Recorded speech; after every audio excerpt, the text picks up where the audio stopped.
Before I get into Ozempic or pills, I want to talk about something more general. Every few months, there's a nutrition headline that seems to be buzzing everywhere. You see it on your phone, you hear it mentioned casually, and even if you're not actively seeking out health content, it somehow manages to find you. And almost always, that headline carries this quiet promise of relief. It's never framed as, this might help you out a little bit. It's always framed as, this one thing could change your life. But let's stop and think for a second. How often has one of these articles actually delivered the life-changing results that the headline promised? Recently, there was a headline about Wegovy becoming available as a daily pill. There was an ABC News article that talked about the cost, the accessibility, and the idea that suddenly this feels a lot more normal than injections. And I do have to agree, even though it is the same drug, taking it in a pill form is a lot less taboo. And the response to this new GLP-1 pill has been mixed. Some people are excited and championing this, while others are more skeptical of the repercussions. And I get why so many people would be excited. If you've spent years feeling like your body resists losing weight, like it's always fighting against you, like you're fighting against your appetite, the idea that something could finally take the edge off, honestly, is comforting. So today, I don't want to talk about whether Ozempic in a pill works. That we already know. I want to talk about what we should be realistically expecting to change, and the pros and cons of GLP-1 drugs becoming more accessible. Then we're going to get into two other trending headlines, one on fibermaxxing and one on health habit stacking.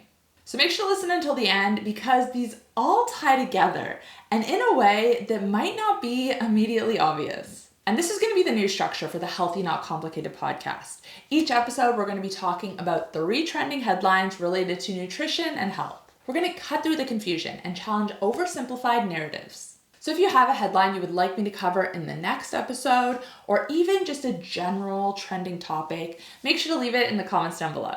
Let's start off by talking about Ozempic-like drugs now being available in a daily pill.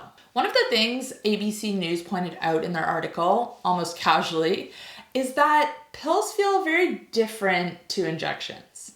And this is actually huge. Instead of taking an injection once a week, you just take a pill daily. It can be picked up at regular pharmacies and also available through telehealth services. So we're all gonna have pretty good access to it. Pills feel like routine, whereas injections feel more clinical. One fits into your daily life more easily. Because, let's face it, taking multiple pills a day, this has become normalized. Do I think this is a good thing? No, of course not. Most of these pills are designed to treat symptoms and not actually address the root cause.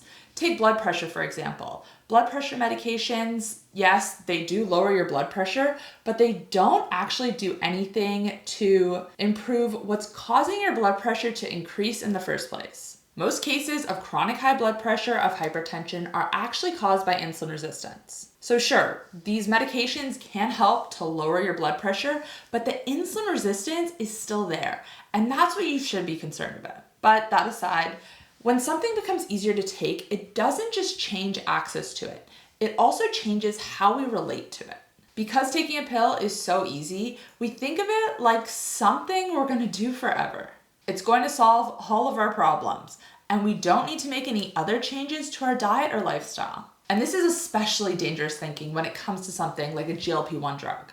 Because, like I said, a lot of people have this notion that it's a cure-all, that they don't have to make any other changes to what they're eating. This drug is the answer to all of their problems. They don't have to put in any work. And now look, the name of my podcast is Healthy Not Complicated.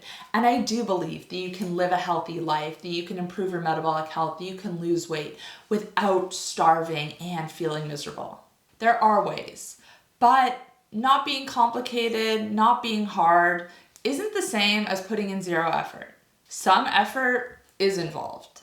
And look, by no means do I want this to sound encouraging. Do GLP-1 drugs work? Yes, they have been proven to be effective.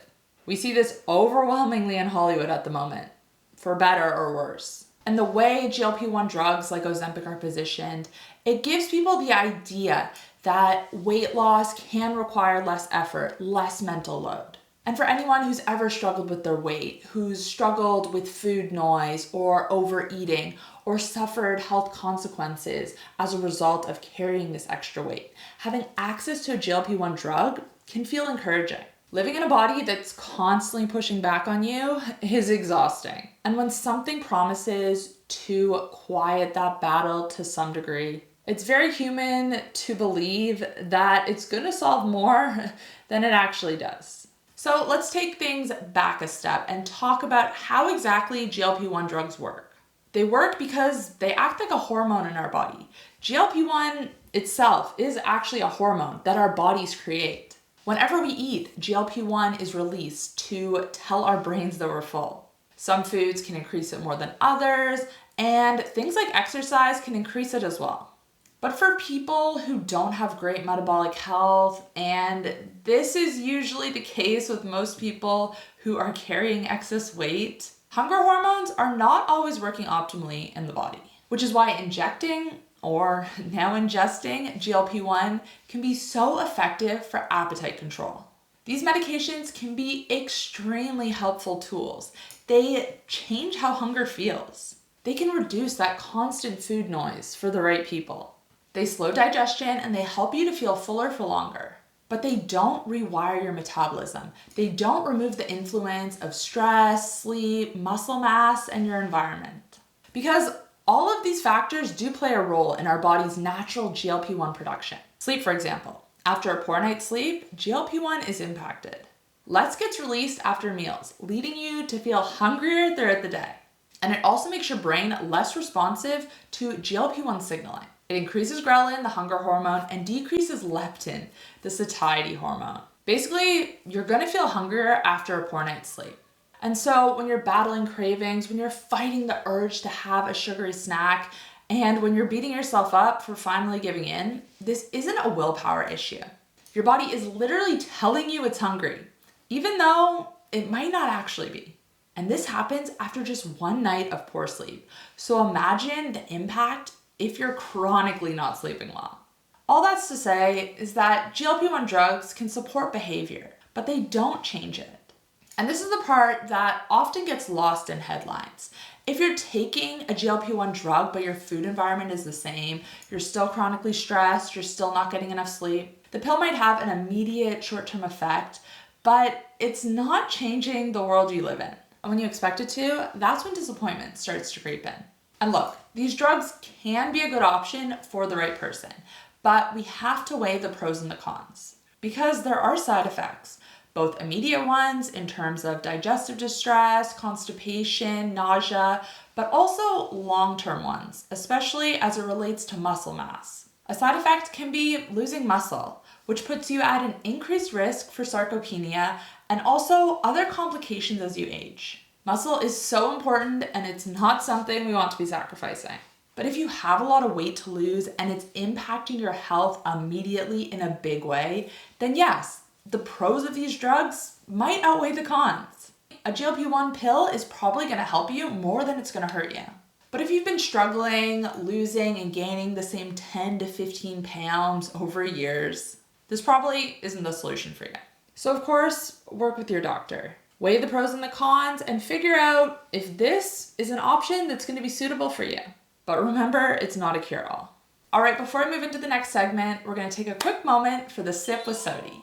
This is the part of the podcast where I answer a question that came up in the last episode. And today's question is a pretty good one.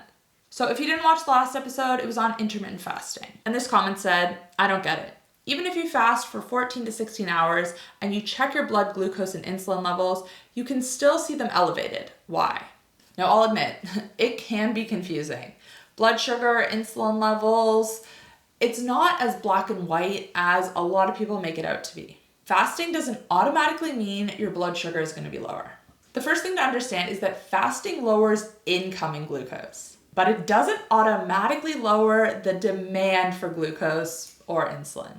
If your body is under stress, and that can be from stress, that can be from poor sleep, that can be from overtraining, or even chronic dieting, your liver can release glucose, and that process doesn't require food.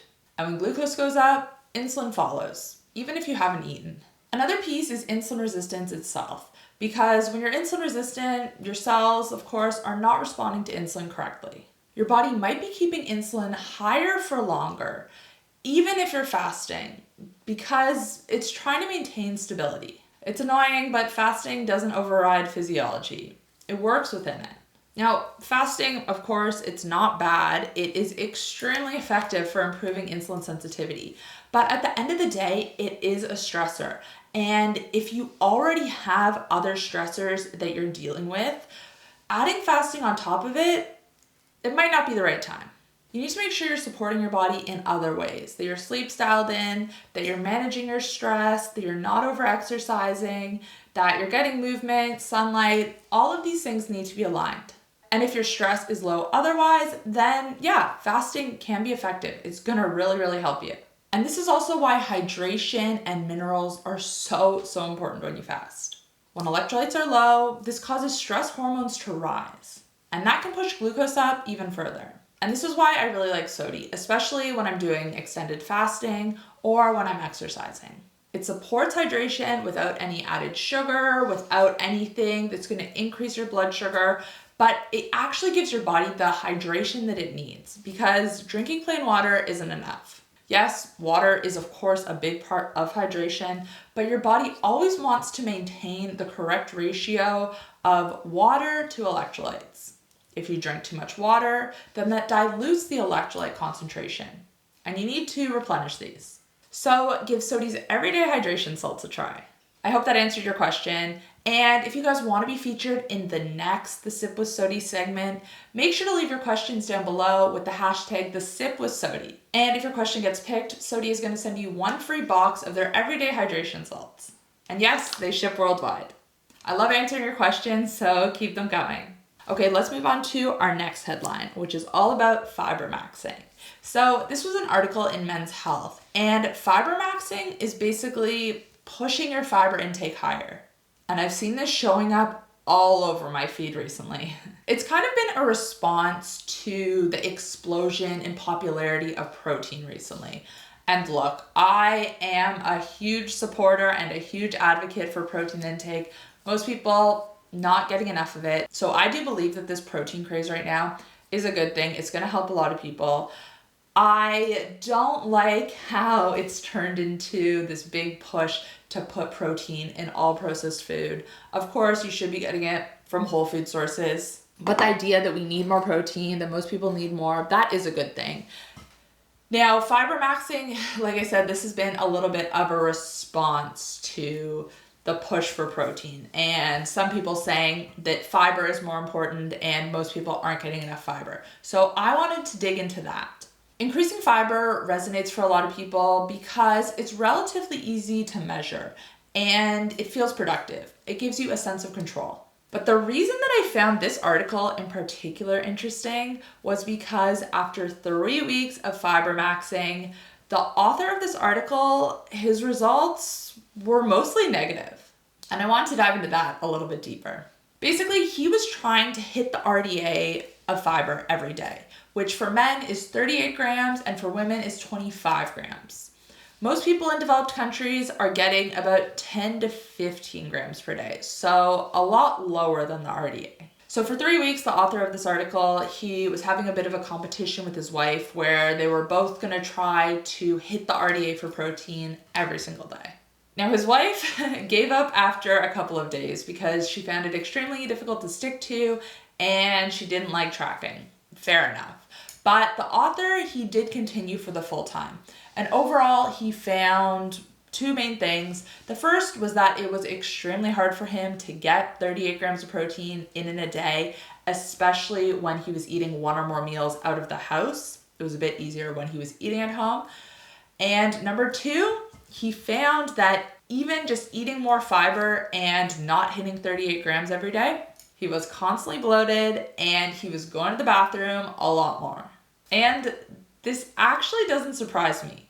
Fiber itself is indigestible.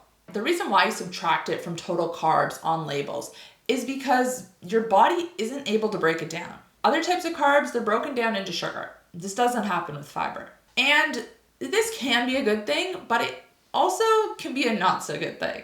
It's good because it slows down the digestion of other foods or of other parts of the foods.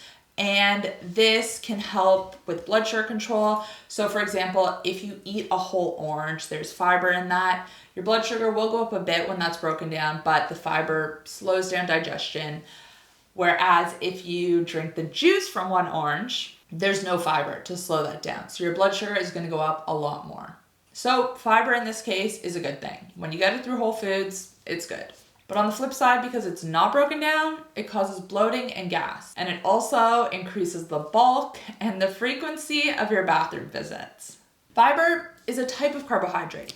But even though the RDA is set at 38 grams for men and 25 for women, it's actually a non-essential nutrient. Okay, hear me out. This doesn't mean that you can't eat fiber or that you shouldn't eat fiber, but the truth is, it's actually a non-essential nutrient by definition.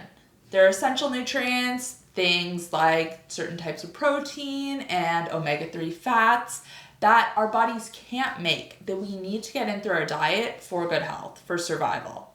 And then there are non-essential nutrients that our body can either make enough for us or that we don't require. Now, these nutrients, they can still be a good thing, they can still have benefits, but they aren't required. And fiber falls into the non-essential category. A zero fiber diet is actually a common and very effective treatment for people with chronic constipation. And this might go against everything you thought you knew about fiber. Less fiber, less bulk, less constipation. But look, it's not black and white. Like I said, fiber does have some benefits for blood sugar control. It can help with appetite control as well. It does definitely help you to feel physically full, which is also part of the reason why this author found it so difficult to get 38 grams in a day. He was full and bloated after eating less than that and couldn't stomach anymore. So why is the RDA set where it is? Well, believe it or not, it's actually based on trends. When we zoom out and we look at populations, people who eat more fiber tend to be healthier. But this doesn't automatically mean that fiber is the reason. People who are eating more fiber are also eating more whole foods. They're eating less processed foods. And that fact alone, whether the whole food has fiber or not, really doesn't matter as much.